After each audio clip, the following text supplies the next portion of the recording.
something I never seen before in my life. Tomato plant like this, actually.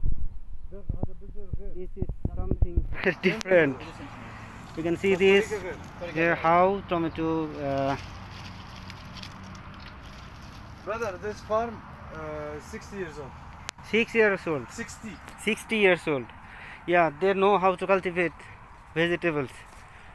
And it's amazing to see something like this in the middle of the mountain. You know, they are. They used to. Yeah.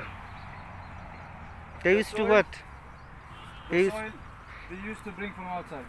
The soil they bring from outside. But for the past 10 years, they stopped bringing from outside. Now they're using their own soil here. Their own soil here. For the past 10 years. Before that, they're bringing soil from outside. Okay. So now they found a way how But believe me, I've never seen something like this. Yeah. The plant, also the tomato, and their. It's good. It's good. It's good.